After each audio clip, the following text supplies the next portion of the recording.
Today, I'm going to go over the basics of braking. We use just one finger to hold our brakes on. That leaves the rest of our hand to give us a nice grip and a nice hold on the handlebar. It's also important where we place a finger on the brake lever, and ideally it's going to be in this little curved bit in the brake lever there. It's also the easiest place to pull the brake lever on from. Much easier than say here, or definitely not here. There's three different planes that we need to think about in terms of brake lever. So we've got the lateral setup. So we want to make sure that the brake lever is in a position where we can have our hand comfortably on the handlebar and we can easily reach it with our pointy finger. An example of how we don't want it is that our finger has to reach, say a lot that way or a lot that way. The next thing is the angle of the brake lever.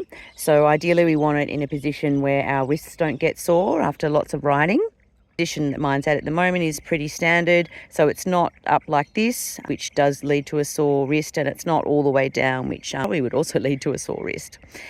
Third plane is the reach. So how far does our finger have to reach to actually get to the brake lever? Again, we just want it to be in a position where it's easy for our finger to reach it and pull it on.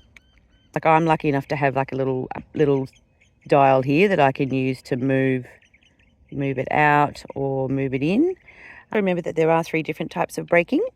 So we've got gradual, which is gradually pulling on the brake. We've got consistent, which is pulling it on and then just holding it at a certain place. And then we've got adjust, and that is, adjusting the brakes as you need, on and off. Another word for it is feathering.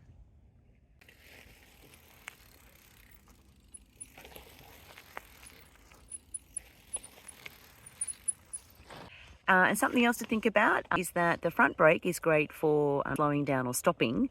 And the rear brake is great for not speeding up. I recommend that you use both brakes for now until you increase your skill and confidence. Yeah, they're interesting things to know for the future. So what we're talking about here is speed control. And it's interesting to understand that this phrase doesn't always mean slowing down or stopping. Not speeding up is a different yet important component to speed control.